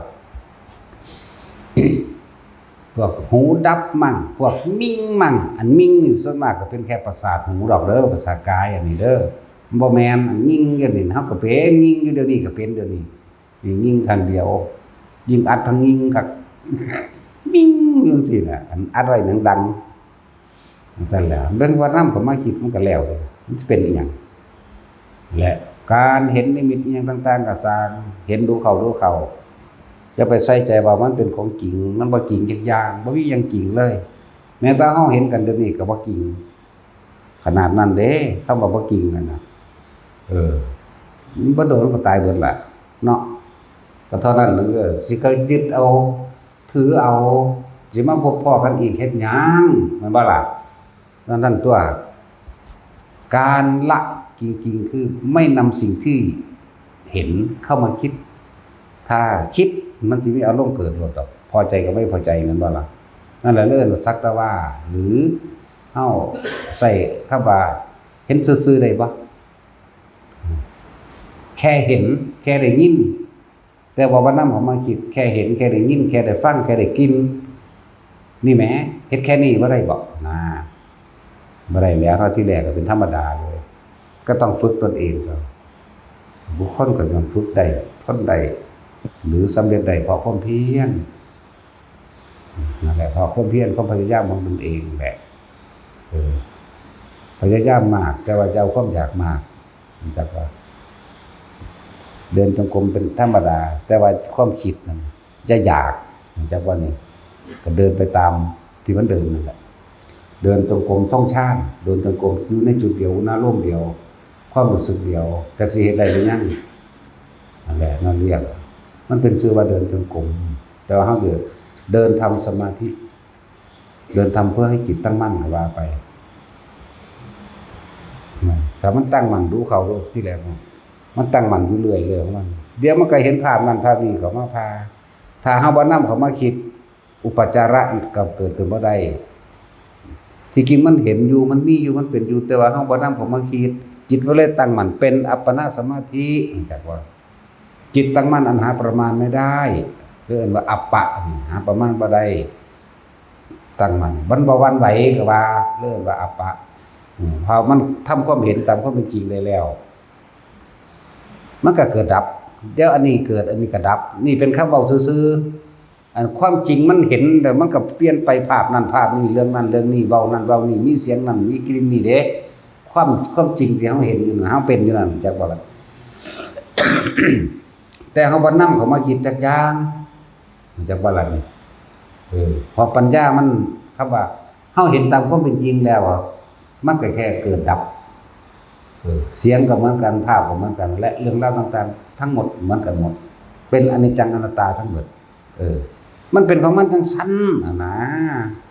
มันลงหม่องที่มันเป็นมันจังซั่นมันแค่นั้นแหละมันเกิดดับนี่เป็นคำเว้าบอกซื่อๆได้นี่แต่ตอนเฮาเป็นอยู่นั่นแหละมันก็เกิดขึ้นเบิดนั่นแหละตอนนี้เฮาเป็นมันก็เกิดขึ้นเบิดทุกอันทุกอย่างแต่ว่าเฮาบ่นำเข้ามาคิดจักอย่างนี่มันจบแล้วเด้จักบ่ล่ะพอโดยด้านปัญญานี่เอิ้นว่าสรุปความเห็นได้แล้วเข้าใจบ่นี่เห็นแล้วสรุปว่าบ่มีหยังกี่ลังอย่างยืนนั่นแหละคือสรุปนั่นแหละคือลงใจนั่นแหละคือแจกใจนั่นแหละคือยอมรับนั่นแหละคือบ่ถือเอาจักบ่นี่ยอมรับตามความเป็นจริงคือเฮาเกิดมาตายความตายจึงเห็นหยังเฮาบ่ได้เข้าใจบ่ล่ะความกลัวก็เห็นหยังเฮาบ่ได้บ่มีการกลัวบ่มีการกล้าพอกล้าก็บ่กล้ากลัวก็ไม่กลัวเด้สิว่าจังได๋ซั่นเนาะนั่นแหละสื่อสารเข้าใจสื่อกล้าก็ไม่กล้ากลัวก็ไม่กลัวเพราะไม่ได้นำเข้ามาคิดแล้วเพราะมันน้อมรับในความเห็นตามความเป็นจริงสิ่งใดสิ่งหนึ่งเกิดธรรมดาสิ่งดับเป็นธรรมดาคือเฮาเองเกิดแล้วก็ตายนั่นแล้วนี่จะเตรียมตัวสิเข้าลมหายใจเพิ่นเด้เท่านั้นเด้บ่ได้มีหยังเด้เอาแหละวิธีละก็คืออย่าออกจากความรู้สึกในกายแต่คิดออกไปหามันเห็นหยังก็สร้างสิลอยลงมาก็สร้างพระพุทธเจ้ามาก็สร้างเห็นซื่อๆโลดเข้าใจบ่ล่ะระดับนั่นแหละโอ้ยผ่านปุ๊บเรียกว่าหน้าที่หนึ่งมันเท่าใดล้านศาสตร์3 4 5ล้านศาสตร์ที่มันเป็นมานี่ปุ๊บแต่ว่ามันก็แปลกมันก็จำได้อยู่นั่นแล้วเว้าจังได๋ก็คือเก่านี่แหละจำได้อยู่พระเจ้ามาเทศน์เรื่องนึงเรื่องนี้เพิ่นก็บอกชื่อว่าจังซั่นสิเฮาก็บ่ได้สนใจว่ามันจริงเด้นั่นน่ะเฮาบ่เอานำมาเป็นของจริงหยังจักอย่างเลยมันตายตะโดนแล้วแหมเนาะพูดไล่ว่ามาถ้าพระพุทธเจ้าโมลีมิรัตนโมรีมก็ได้ตัวเนาะพุทธเจ้าบุญรสิกขีสัมมาสัมพุทธเจ้านี่น่ะแน่มันมีอยู่บ่ในตำรานี่จดไว้อยู่นี่มีอยู่บ่นี่บุญรสิกขีสัมมาสัมพุทธเจ้าเพราะโมรีมิรัตนโมรีมั่งว่าซั่นหลายโพดไล่มาตะพุ่นล่ะบัดสรุปรวมมันก็ฮู้เป็นตัวเลขขึ้นมาโลดเด้ว่าเท่านั้นเท่านี้สรุปรวมลงมาว่าเคยบวชนำเพิ่นบ่ก็มีโลดแต่เฮาเกิดพลาดหลายกว่านั้นเด้อันที่เว้าน้อยๆเพียงแค่ส่วนหนึ่ง3,500,000แต่มัน1,392พระพุทธเจ้าส่วนเดียวนิดหน่อยเท่านี้แต่สิว่าโอ้ยจักสิอ่านว่าจังได๋เว้ยมีแต่อ่านว่าเท่านั้นโกรธแล้วก็บวกเอา180โกรธบวก3,500,000พระองค์บวกจังซี่แหมเนาะเครื่องคิดเลขรองรับบ่ได้ก็แล้วกันเนาะจังซี่นี่ก็ซั่นแล้วมึงสิอ่านได้บ่เอาโลกนี้วัดโดยรอบแล้ว42แสนโยชน์เนาะมึงก็16คูณ42แสนติ โยชน์หนึงมี16กิโลเนาะแล้วมึงเอาเลข5ตั้งแล้วเอาเลข0ใส่จนว่าสุดจักกิโลซั่นกูก็อ่านบ่ออกเลยอันมันสิเป็นจักกิโลเนาะ42แสนโยชน์เนาะเอาแล้วกูก็ออกคนดอกถ้ากูบวกเอาเงี้ยก็ละสู้ว่าจักยังดอกมันก็สั่นทั้งสั่นตัวน่ากูจักกูยังมาเกิดอยู่หามแหละทั้งหมดด้านนี้ออกจากกายเด้อลมหายใจความรู้สึกในกายตอนนี้ความรู้สึกอื่นๆก็สร้างมันก็รู้ในกายเหมือนเดิมโยกตัวนี้ก็อยู่เหมือนเดิมแสงปุ๊บปั๊บตัวนี้ก็อยู่เหมือนเดิมเข้าใจว่าล่ะบ่นำมาคิดสรุปให้เลยว่าสิ่งทั้งหลายทั้งปวงมีแค่เกิดกับดับสิ่งใดเกิดสิ่งนั้นดับมันบ่แทรกอยู่จังซั่นผู้ใดว่านิมิตแทรกอยู่จังซั่นเท่าเดิมนี่มีอยู่บ่มีเห็นอยู่บ่เทวดาตลอดก็บ่เห็นนั่นว่าซั่นสิภาษาหยังคนจักหน่อยก็หนีจากกันแล้วนี่เนาะบ่ทันได้ว่าฮอดตายก็ได้นี่จังซั่นแล้วนั่นแหละเกิดดับมั้ยจังซั่นตัวความคิดก็คือกันบ่คิดแซ่เรื่องเดียวเด้อนั่นนี่จุดของมันที่เฮาสิรับรู้ความคิดว่านี่จากบ่รู้ในความคิดมันคิดไม่ใช่เราคิดไม่มีเราแต่ว่ารู้สึกตัวอยู่ตรงนี้ความคิดหมุนไปจุดจบมันอยู่ตรงนี้อยากว่าล่ะจุดจบอยู่ในเห็นความคิดหมุนไปจังว่าเพิ่นเอิ้นว่าถ้าภาษาบาลีเพิ่นว่าสังขารุเปกายานเรียกว่าสังขาระก็หมายถึงว่าความคิดนั่นแหละเปขาก็คือความคิดที่อุบัติขึ้นแต่ไม่นำสิ่งที่มันคิดกลับเข้ามาปรุงแต่งต่ออารมณ์ย่อมเกิดขึ้นมาได้รู้เท่าทันความคิดก็ว่าหลวงปู่หลวงตาเพิ่นก็รู้เท่าทันแม่นของเพิ่นล่ะว่าล่ะรู้ทันความคิดแล้วก็เลยบ่ได้ไปคิดไปน้ำมันอารมณ์เกิดบ่ได้พบดับแน่ก็แม่นของเพิ่นตัวว่าบาลีว่าสังขารุเปกขายานว่าล่ะมันก็ไหลถ้าเฮาสังขารุเปกขายานแล้วอาสวะขยายานมันก็จบอยู่หม้องให้ตัวบัดนี้หมายถึงว่าอารมณ์ย่อมเกิดขึ้นไม่ได้ไม่มีอีหยังเข้ามาข้องเกี่ยวได้เพราะว่าอารมณ์เกิดบ่ได้ที่เรียกว่าอาสวะขยะนั่นน่ะขยะญาณอาสวะขยะนั่นแล้วถ้าสังขารุเปกขายานแล้วอาสวะขยะญาณตัวนั่นว่าล่ะอย่างวิปัสสนาญาณทั้ง9ไล่มาที่ล่ะจะว่าฮอด9เลยล่ะชื่อว่าอะไรหรอแท็กซี่นั่นแหละมาอาสวะขยะญาณนั่นว่ายังบุพังคานุปัสสนาญาณอุทยพยญาณแล้วเอาแมงอาสวะขยะญาณจบโลดมันหลายญาณอันพวกความรู้จังซี่นี่มันสอนยากเรียกว่าล่ะพังคานุปัสสนาญาณอุทยพยญาณยังล่ะ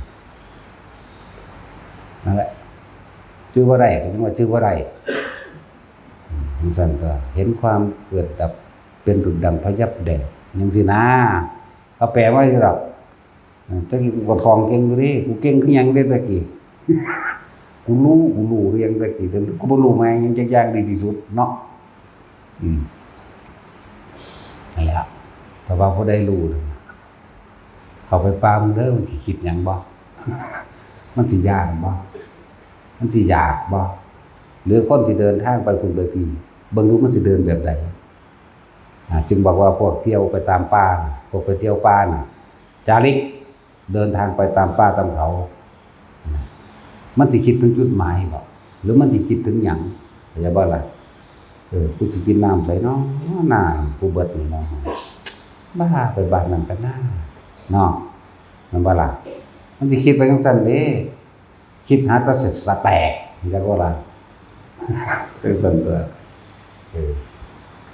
เฮามันย่างไปแค่กับลมนึงเด้ความรู้สึกตัวอยู่นี่กับลมเท่านี้บางทีก็บ่อยู่กับลมมากขึ้นมากก็รู้สึกตัวเลยบางทีมันก็ไหลมาลงแล้วแต่เฮาสิกำหนดถ้ามันเป็นแล้วนะแต่ว่าบ่ได้อยู่ในจุดหมายไม่มีจุดหมายไร้จุดหมายบ่ได้ว่ามึงไปทำพระกันนะคือไปทำพระเวทกันนะพระเวทกันนะบ่ได้ว่าจังซั่นนั่นแหละมันก็ไปของมันจังซั่น เฮาอยู่เฉพาะจุดความรู้สึกนี่บางทีก็ขึ้นนี่บางทีก็อยู่นี่บางทีก็อยู่นี่บางทีก็อยู่นี่แล้วแต่สิกำหนดใส่อย่างน้ำปลานี่โดยสัญชาตญาณทางมันเป็นของมันเองดอกแต่ลบมันเหลือเบิ่งแน่แต่เห็นอยู่แต่ว่าความรู้สึกอยู่พี่เข้าใจบ่ล่ะฟังดีๆเด้อภิกษุนักบวชก็ดีเหลือเบิ่งอยู่พวกใหม่บางทีงาใหม่เฮาก็รอดก็เหลือเบิ่งตัวจังรอดได้เนาะมันเป็นไปตามธรรมชาติของมันเองดอกมันก็รอดไปแต่ว่าบ่ได้คิดนะเพราะว่ามันระวังตัวของมันเองเข้าใจบ่ล่ะมันย่านของมันเองดอกที่ว่าย่านหังบ่แม่นย่านปราศจากโดยการคิดเด้มันนั่งเป็นความระวังตัวของมันเองมันรักษาตัวมันเองรอดก็รอดยิ่งกลางคืนมานี่ถ้างาใหม่เฮาต้องออกจากบ่ล่ะมันเป็นสัญชาตญาณของมันเองเพราะมันสิมีงูนอนจังบ่ล่ะงาใหม่มีงูนอนจังซี่มันต้องลบออกแบบนั้นแบบนี้มันเป็นสัญชาตญาณของมันเองแต่เฮาบ่ได้คิดมันสิเป็นของมันเองนั่นแหละบ่ได้ไปคิดเด้ว่าเอาน้ำใส่บ่สิได้กินข้าวใส่ด้วยบ่บัดได้อาบางอย่างนึงคือเฮาอยู่ได้ด้วยอาการปิติเด้ร่างกายมันกินปิติไปเลยนั่นแล้วเป็นอาหารอันนั้นแหละปิติน่ะเป็นอาหารใจมันบ่ได้ห่วงร่างกายมันก็บ่ได้เห็นว่ามันสิจ่อยนี่ล่ะเนาะพวกงามบ่เก่าอีกนั่นบ่ล่ะอันแล้วงามเด้อบ่ได้จ่อยดำขี้คือพวกไปมาเมื่อกี้เด้หรือบักใดมามีแต่ผู้ดำอันแล้วมันบ่กินอาหารทิพย์ก็คือปิตินั่นแหละร่างกายนี่รอเลี้ยงด้วยอาหารทิพย์คือปิติมันบ่คิดห่วงว่ากูสิได้กินข้าวใสกูได้กินน้ำใสกูสินอนใสกูสิไปฮอดนั่นจักโมงมันบ่ได้คิดเด้มันอยู่แสของมันจังซี่เลยมันก็ลื่นเริงบันเทิงผ่องใสของมันตลอดนี่ล่ะจังซั่นแหละมันบ่อึดกินดอกเอาไปจังซั่นแต่มันไผเอามาให้กินเฮาบ่ได้อยากเด้ก็เอาไว้อยู่เพราะว่าน้ำขวดนึงแม่ขวดนี่นะที่เขามาเฮ็ดอาทิตย์นึงได้จังเบิดนึงสัญชาตญาณโดยข้อแห่งของมันจังจิบเข้าไปจักหน่อยนึงเด้บ่ได้คิดว่าสิอยากโอ้มันขนาดนั้นพุ่นเด้อที่เฮาไปนั่นน่ะเพราะนั้นพักนี้แล้วมันยังบินบาทง่ายบ่แม่นแนวนั้นเด้ บินบ่บินก็บินของมันอยู่แล้วมันเป็นขอวัดบ่ได้คิดว่าสิเข้าบ้านเด้อกลางบินจักว่าละบินบาทก็เลยบินอยู่ในภูเขานั่นแหละกะมันคังรู้ในตัวเองดอกเดินกิโลนึงแล้วเว้ยกูก็กลับมาตอนขาไปบ่มีผู้ใส่ตอนกลับมามีผู้ใส่เด้ก็ชาวบ้านธรรมดานี่แหละก็คือเขาในดอกนี่แหละว่าที่มีหยังหลายดอกใส่เขาในดอกข้าวเหนียวอายทวนๆนี่แหละใส่ในดอกธรรมดาว้ายกินก็กินคือข้าวเฮาธรรมดานี่แหละบ่หยังดอกแต่ว่ามันบ่หิว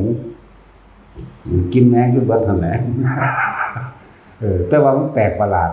คือมันมาคิดได้เมื่อภายหลังเลยกินทีเดียวแม่งเป็นอาทิตย์มันก็บ่หิวบ่นะมาคิดเอาทางหลังเด้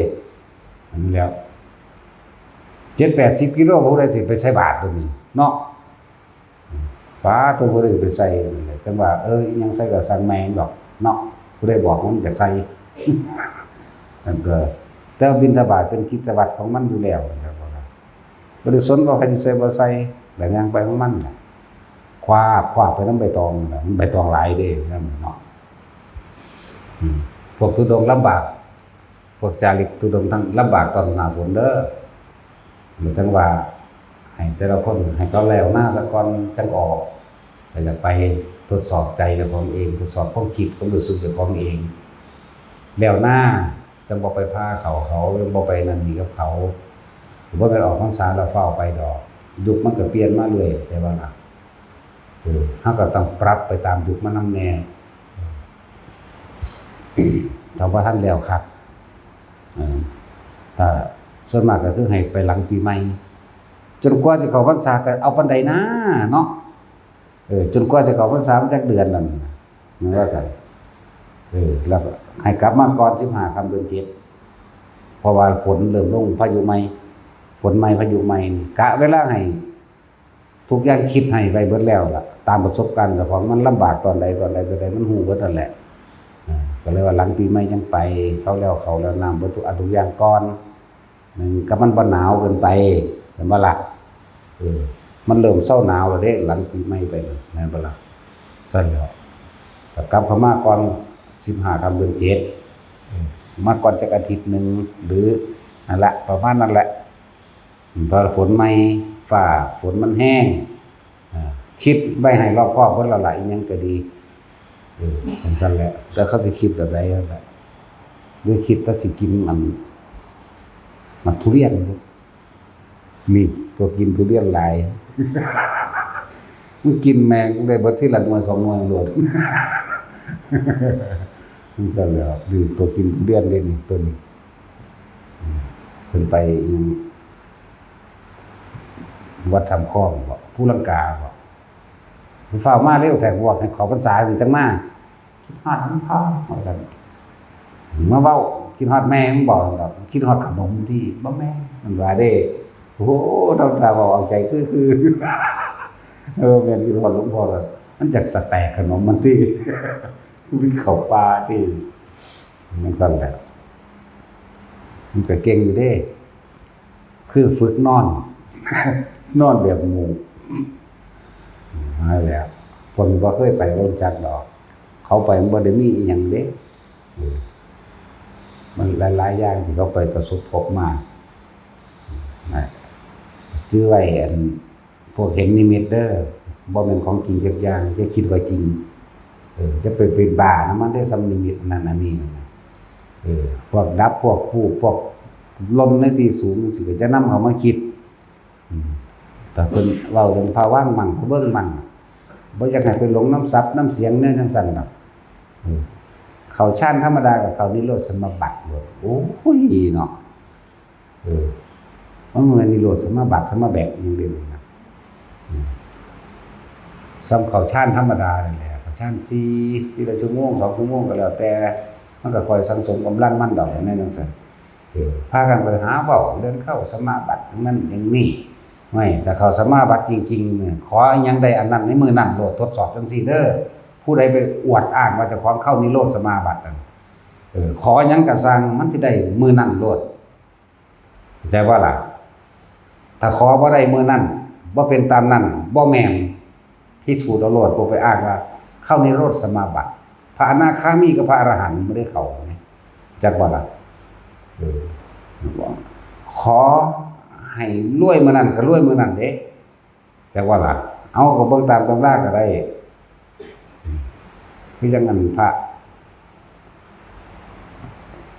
ระกัสสปะเพิ่นสิไปซอยสองตายาย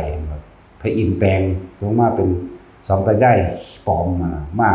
ขอให้ตัวเองมีแสงสว่างมากขึ้นมันก็แสงสว่างมื้อนั้นเลยเด้ล่ะพอแต่ว่าเพิ่นมาเพิ่นจังหูเมื่อขี้เหมือนโอ้โหปิดตัวกูอีกแล้วพระอินทร์นี่เห็นบ่พระอินทร์องค์นี้แหละองค์เก่านั่นแหละขี้โกงคือหยังเด้นี่เมีย3ล่ามกพระอินทร์องค์นี้บ่ได้ว่าเมียหลายมันบาปพระอินทร์องค์นี้มีเมีย3เด้อทั้งสั่นเด้อมีบุคคลอีกแล้วกูหลอดบ่นอแต่ละมื้อรุ่นโอ้ยแต่มันนั่งอยู่จังซี่ล่ะโอ้ยบ่รอดดิกูพอตะเว้าถึงได้ดิหลอดบ่นอกูเมีย3นั่นโอ้ยกลัวแล้วกลุ้มใจโลดนั่นแหละหาตัวใส่บาตรเพิ่นรู้อยู่บ่ตามธรรมดาพระอรหันต์ต้องกำหนดบ่เหมือนพระพุทธเจ้าเข้าใจบ่พระพุทธเจ้าเป็นปกติบ่ได้กำหนดก็รู้จักบ่ล่ะแต่พระอรหันต์เพิ่นต้องกำหนดแล้วเพิ่นสิปล่อยไปธรรมดาเหมือนคนธรรมดาถ้ากำหนดรู้จึงรู้จักบ่นี่จังซั่นแหละต้องกำหนดเด้บ่แม่นรู้ตลอดเด้บ่แม่นพระพุทธเจ้ารู้ตลอดมันต่างกันอยู่พอตาอันเอาแกงไก่ใส่บาตรแล้วหอมกึ่มขึ้นมาสิโอ้ยตัวเห็นว่าล่ะถ้าอีกก็ถึงด่าเที่ยวที่2อีกนางฟ้ามาขอใส่ดีดนิ้วจังสิหนีเบิดเลยเพิ่นกำหนดเด้เพิ่นยันเพิ่นถือตัว เพิ่นเป็นซอยสองตายายพุ่นสองตายายขี้ทุกข์ขี้ยากพุ่นเมื่อนั้นก็เพิ่นที่3มันยังบ่พอสองตายายนั่นรวยเลยเนี่ยได้มื้อนั้นเห็นบ่โอ้ผู้ขาทุกข์ยากหลายขอให้ได้ทรัพย์สินเงินทองร่ำรวยได้เถิดได้มื้อนั้นแหละนั่นแหละวิธีพิสูจน์คนที่ไปอ้างว่าเจ้าของเขานิโรธสมาบัติเด้อเว้าแม่งแจ้งๆเปิดๆโลดเป็นบ้ายังกำนำนิโรธสมาบัติแม่นบ่ล่ะขออีหยังก็สร้างได้อันนั้นมื้อนั้นจื้อไว้อันไปพิสูจน์เอาพวกที่ว่าเข้าสมาบัตินี่15วันเข้านิโรธสมาบัติเข้าฌานธรรมดานี่แหละแล้วมาบอกจันมันเข้า10ปีอยู่ตัวเนาะมันเข้าหยังซั่นแต่เข้าฌานธรรมดานี่แหละซึ่งรูปฌานกับอรูปฌานมันก็ต่อกันไปไหลกันมาอยู่จังซั่นเห็นบ่ล่ะมันบ่ได้ว่ามันเข้านิโรธสมาบัติเด้อนั่นแล้วมาบอกจันเขาหาเรื่องใส่แล้วล่ะตอนนี้ก็เลยหาเรื่องจังซั่นล่ะพระโพธิสัตว์ด้วยกันจักว่าแล้วมาบอกจันก็ดีบ่แม่นพระพุทธเจ้ากับสัตว์มาเกิดพอไปใส่ซื่อให้เขาเลยบ่มีความรู้หยังใส่หาโคตรพ่อโคตรแม่ใส่เอาบาปใส่ปากของใส่หัวกระบาลของพอไปหาแง่ไปหานั่นหานี่เขาก็เหมือนกันแล้วมาบอกจันน่ะจักว่าล่ะเป็นข่าวมากเขาหนีเขาลี่ไปอยู่ไสก็ไปนำกวนเขาเนาะเขาอยู่ในขันของชาติพุทธะเขาอยู่ในขันทำความชำนาญให้เกิดขึ้นแห่งฌานเขาจะเฮ็ดให้มันรวดเร็วขนาดใดได้ฮอด42แสนกว่าสมาบัติก็เป็นอันสำเร็จเป็นชาติพุทธะได้เป็นเหลือแต่อย่างอื่นมันตัวบัดเนาะขนาดนั้นแหละบาปเบิดมันบ่ไปหาเฮ็ดใส่เขาแล้วนะเขาเป็นพระโพธิสัตว์เขาบ่แม่นพระพุทธเจ้ากับสัตว์มาเกิดบ่แม่นพระพุทธเจ้าน้อยคนได้ไปใส่ซื่อให้จักบ่ล่ะพวกสารเลวทั้งนั้นแหละโอ้ยบ่เป็นผู้สูงเป็นปาดแขวแมงออกกันพวกนี้เอาค้อนที่ตะปูนะเนาะเอาท่านเปๆนี่ทุบแขวอันนั้นนะทุบออกไปให้จังซั่นเว้าจังซั่นนั่นแหละนั่งเล่นๆธรรมดาที่ละปีก็กลัวเบิ่งนั่นน่ะเขาเข้าฌานไปนั่นน่ะมาสูงสุดได้6ปีนะแต่เขาก็ผ่านอยู่ดอกผ่านแล้วแสนิพุทธะเป็นผู้มีความคล่องเป็นผู้มีความรู้ในฌานอย่าว่าเลยว่าท่านได้รับทำนายได้หรอแต่ว่ารู้ว่าเขาเป็นพระโพธิสัตว์นี่ครับหาเรื่องเอานั่นนี่นะครับไปติดคุกหารู้ไม่ว่าเหมือนกันแหละว่านั่นแหละเป็นเครื่องยกจิตของเขาให้ผ่านขั้นตอนจากวันยิ่งถูกการแก้มากเท่าไหร่บารมียิ่งแข็งแกร่งแต่ว่าพวกไปกันแก้ช่วยกันนะครับอย่างต่ำๆเจ้า700องค์เจ้าเด้อจึงจะได้ขึ้นจากนรกจากบ่ล่ะสมน้ำหนามก็ติดสากไปอยู่ต่อโลกทั้ง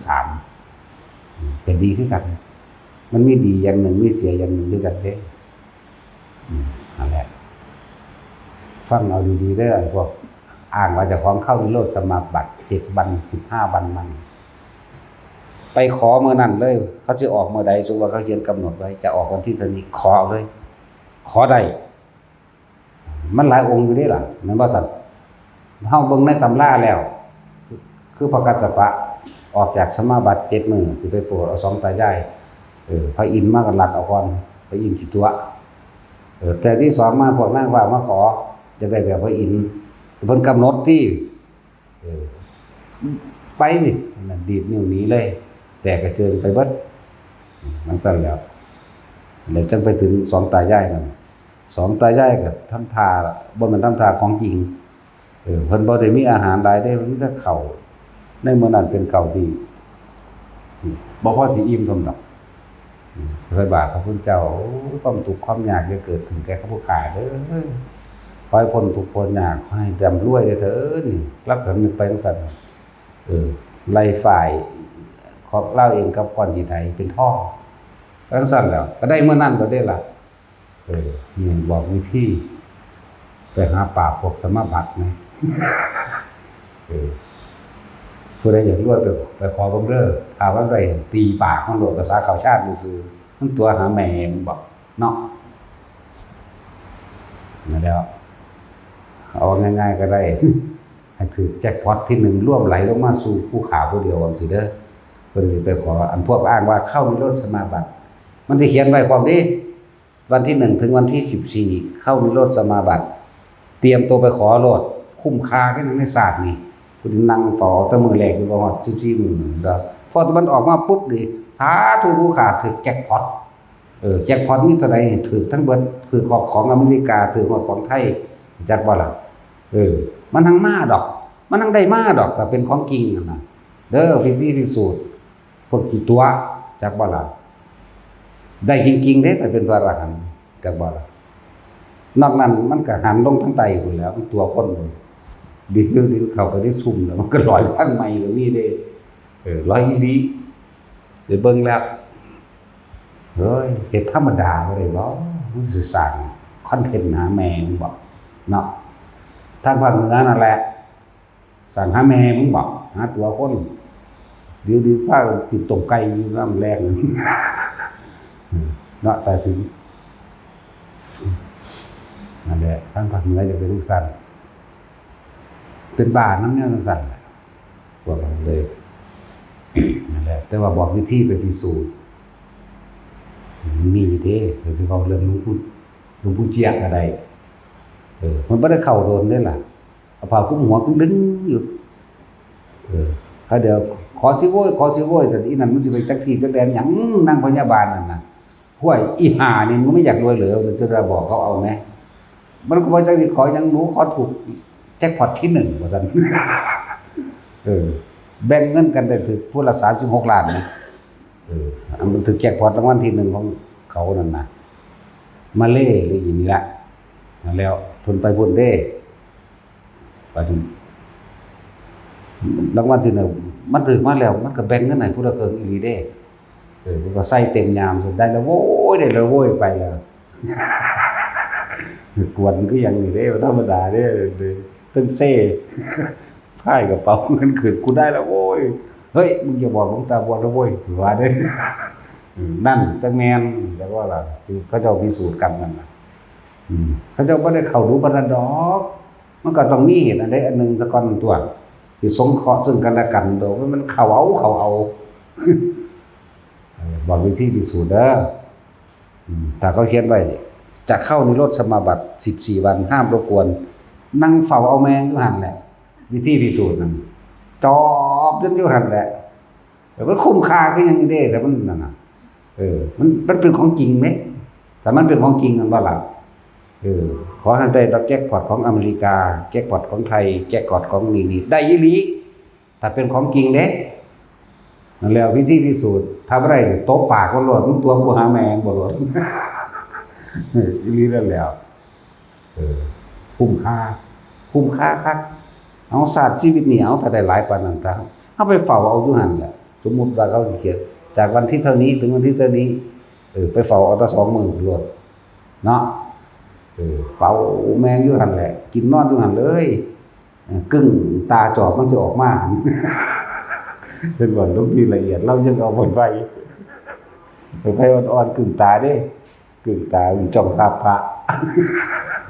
อันนี้กึ่งแมงอยู่ซั่นออกมาปุ๊บเฝ้าขอทันทีโลดเด้อผู้ใดก็ตามวิธีพิสูจน์พวกเขาบาดตะฟังเขานิโรธสมาบัตินั่นน่ะโอ้หาเว้า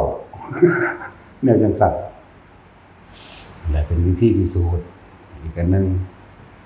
มันบ่ได้คิดพอแล้วมันก็บอกมาได้ลูกเนาะเอ้าสมทานเศร้าง่วงแล้ว